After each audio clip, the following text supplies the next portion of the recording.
Bismillahirrahmanirrahim. Assalamualaikum warahmatullahi wabarakatuh. Para penonton yang dirahmati Allah sekalian, bertemu lagi kita dalam rancangan Nabi Pesan Apa. Dalam episod ini, saya akan kongsikan sebuah hadis yang dikeluarkan oleh Imam Muslim. Hadis ini diriwayatkan oleh Abu Sa'id Al-Khudri radhiyallahu anhu. Abu Sa'id Al-Khudri ataupun nama sebenar beliau adalah Sa'ad ibnu Malik ibnu Sinan Al-Khudri, daripada Bani Khazraj, orang Ansar. Beliau dikira dalam kalangan sahabat Nabi yang junior, kerana ketika Nabi wafat umur beliau 20 tahun. 20 tahun. Bapa beliau adalah seorang sahabat juga, iaitu Malik ibnu Sinan, yang telah syahid ketika peperangan Uhud. Masa perang Uhud ni jugalah Abu Sa'id Al-Khudri ataupun Sa'ad bin Malik ni, dia nak join perang Uhud, sedangkan waktu tu umur dia baru 13 tahun. Tapi Nabi reject lah 13 tahun, tak cukup umur lagi lah. Tapi semangat nak join perang walaupun baru 13 tahun. Sekarang ni baru tingkatan 1 lah kalau sekarang. Cuma dalam peperangan Khandaq setelah itu, umur dia 15 tahun, Nabi benarkan beliau menyertai peperangan Khandaq. Apa hadisnya? Abu Sa'id Al-Khudri menceritakan, awwalu man bada'a bil khutbati yaumal 'idi qabla as-salati Marwan. Dia kata orang yang pertama mula nak ubah solat raya dengan khutbah raya ni. Solat raya dengan khutbah raya beza dengan solat Jumaat dan khutbah Jumaat. Kerana solat raya dan khutbah raya, solat dulu baru khutbah. Kalau Jumaat, khutbah dulu baru solat. Jadi Marwan bin Malik ni, ketika itu dia baru gubernur. Dia akhirnya menjadi Amirul Mukminin, menjadi khalifah. Hadis ni dalam syarahnya disebutkan ketika berlaku ini dia adalah gubernur. Sebagai gubernur, dialah yang menyampaikan khutbah dan dialah yang menjadi imam salat. Dia nak khutbah dulu, solat tak lagi. Jadi Abu Sa'id cerita macam tu. Faqama ilaihi rajulun, seorang lelaki bangun. Dia kata as-salatu qabla al-khutbah. Dalam syarah dinyatakanlah siapa lelaki itu, Abu Mas'ud, bukan Abdullah bin Mas'ud. Ada seorang sahabat nama dia Abu Mas'ud. Dia bangun, dia kata salat dulu baru khutbah. Kan? Faqala, apa yang dijawab oleh Marwan, dia kata qad turika ma hunalik. Dalam syarah disebutkan antara maknanya, kalaulah khutbah ni di kemudian kan, maksudnya solat dulu baru khutbah, orang pakat balik. Jadi tujuan dia tu baik kan. Dia nak letak khutbah dulu, apa salahnya pergi khutbah dulu supaya ramai orang boleh dengar kan. Kalau pergi letak khutbah kemudian orang balik, itu tujuan dia. Tapi Abu Sa'id Al-Khudri, dalam riwayat yang saya baca ni, dia juga bersetujulah bahawa memang kena solat dulu baru khutbah. Itulah yang dibuat oleh Rasulullah dan Khulafa Ar-Rasyidin selepas Nabi. Dia kata amma hadha faqad qada ma alaih. Ni lelaki yang tegur gubernur ni tadi ni, dia kata dia telah melaksanakan tanggungjawab yang dipertanggungjawabkan ke atas dirinya. Apa itu tanggungjawab dia? Kerana dia mendengar Nabi SAW bersabda.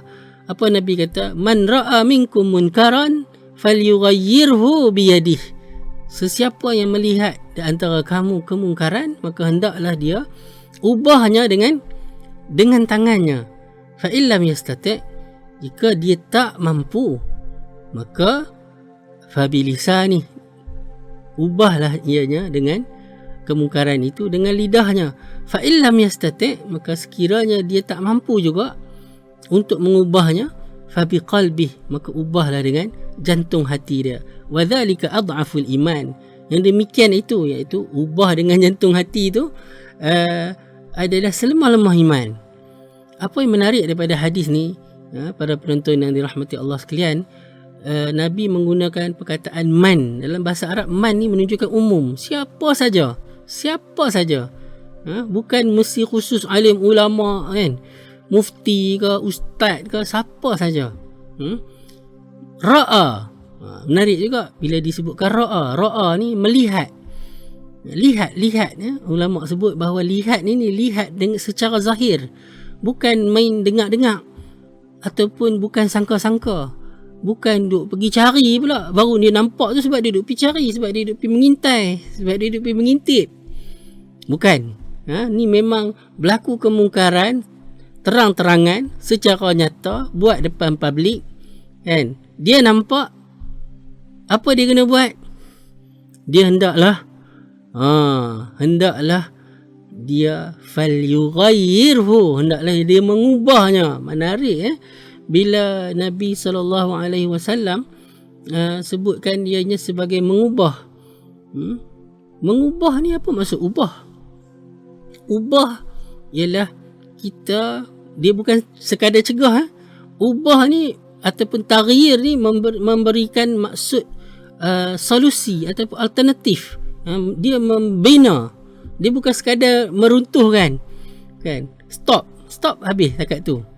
Tak, stop yang mungkar digantikan dengan yang baik, yang soleh, bagi solusi.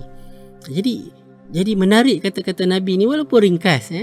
Kita tidak mahu kemungkaran dan kita mahu yang baik. Itu maksud taghyir. Dan Nabi kaitkan taghyir ataupun ubah itu dengan istita'ah, dengan kemampuan. Macam orang pergi haji kan, kena berdasarkan kemampuan, istita'ah. Begitu juga mengubah mungkar, dia berdasarkan kemampuan. Kalau tak letakkan istita'ah, maka siapa pun lihat kemungkaran dia kena ubah. Bukan semua orang mampu nak ubah. Ubah dengan tangan kan, ubah dengan lidah, bukan semua orang mampu. Tapi yang Nabi tak letakkan istita'ah ni ialah ubah dengan jantung hati. Kerana mengubah dengan jantung hati, jika seseorang itu beriman ataupun benar-benar beriman, mesti kena mampu. Sebab tu tidak ada mengubah dengan hati itu, dengan jantung hati itu diletakkan istita'ah. Dan Nabi sebut juga itu adalah selemah-lemah iman. Lemah iman. Maka kita faham juga ialah dorongan untuk mengubah kemungkaran ini adalah didorong di atas iman, bukan atas dorongan-dorongan yang dengan dorongan yang lain. Cuma isu dia bagaimana nak ubah dengan jantung hati ni. Ubah dengan tangan ialah jelaslah kan. Siapa yang ada kuasa, siapa yang mampu kan. Ubah dengan lidah, bercakap, menegur dan sebagainya. Macam hadis tadi inilah kan, tegur pemerintah tadi. Ubah dengan jantung hati. Ubah dengan jantung hati ni, dia ada unsur marah, menunjukkan rasa benci, menunjukkan rasa tak suka dan menghindarinya. Cuba kita bayangkan ada suatu benda yang tak baik kita buat. Kalau kita ni ada mak dengan ayah ataupun pasangan hidup kita, dia tak kata apa pun kat kita, tapi kita tahu dengan orang kata apa, bahasa tubuh dia, dengan air muka dia tak suka, dia benci. Mungkin dia mula menjauhkan diri pada kita. Akhirnya kita pun tinggal, kita pun berubah jadi baik. Itu maksud dia. Dia mesti ada mengubah itu. Mengubah itu walaupun dengan jantung hati. Bila kita katakan tadi mengubah, janganlah dia berubah tu kepada yang lebih teruk. Berubah ni mestilah berubah kepada yang baik. Kalau berubah pada yang lebih teruk, maka itu tak ada makna lah.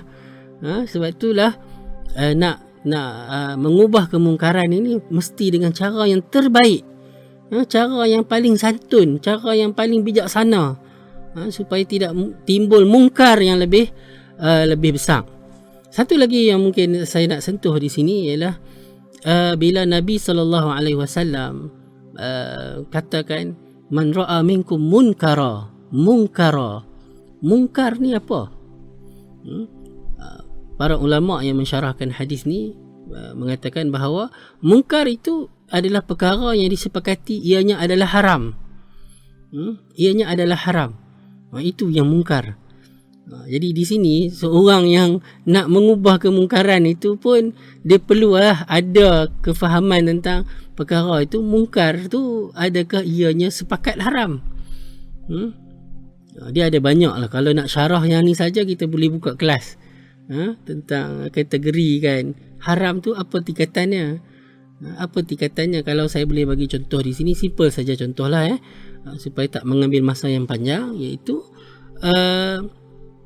isu minum berdiri. Minum berdiri menjadi khilaf dalam kalangan ulama. Memang sebahagian kecil sahaja ulama yang mengharamkan minum berdiri ni, tapi majoriti ulama tidak mengharamkannya. Paling kuat pun makruh. Dan ramai yang juga yang mengharuskan minum berdiri. Di sini kalau seorang tu dia katakan dia nak lihat, oh dia ni minum berdiri, mungkar, dia pun nak pergi. Itu yang dimaksudkan dengan perkara yang mungkar itu adalah yang disepakati ianya adalah mungkar. Disepakati ianya adalah mungkar. Kalau itu pun dia masih tidaklah menutup ruang untuk nasihat. Contohnya, dia ada beza nasihat dan mencegah. Cegah ni kita halang, kita tegah dia. Nasihat ni kita bagi advice. Kita nasihat. Dia kata saya tahu perkara ni ada perbezaan pandangan, tapi dengan adab lebih baik duduk. Itu bezalah. Jadi itu kedudukannya. Saya rasa daripada hadis ni saya nak sebut juga satu point ni, iaitu mungkar yang dimaksudkan dalam hadis ni yang Abu Sa'id Al-Khudri riwayatkan ni adalah apabila Marwan seorang gubernur, bukan dia pergi buat maksiat yang ditegur oleh rakyat ni, bukanlah pergi buat maksiat yang orang kata apa, perkara macam berzina ke, minum arak ke. Dia nak ubah antara solat dengan khutbah. Tengok macam mana para sahabat begitu sensitif. Hanya mengubah apa yang Nabi SAW buat pun dah dianggap mungkar. Dalam konteks ni, dia baca hadis ni kan dalam konteks cerita dia pergi ubah waktu solat dengan khutbah. Kan? Itu pun sensitif para sahabat Nabi. Apabila tidak mengikut petunjuk Nabi SAW. Apatah lagi jika buat dosa besar, yang sepakat dosa besar. Contohnya pemimpin atau pemerintah rasuah, itu lebih-lebih lagi lah kena ubah. Rakyat ada kuasa tak mengubah? Ada. Tukar pemimpin lain. Jadi ini saya rasa perlu kita ambil pengajaran daripada hadis ini, iaitu siapa yang melihat kemungkaran hendaklah dia ubah. Kan? Kita boleh ubah dengan yad, dengan tangan. Iaitu kita jangan undi pemimpin-pemimpin yang melakukan dosa besar. Rasuah adalah dosa besar. Wallahu alam. Saya rasa sekadar itu dulu perkongsian hadis dalam episod Nabi Pesan Apa minggu ini. InsyaAllah kita bertemu dalam episod yang akan datang. Assalamualaikum warahmatullahi wabarakatuh.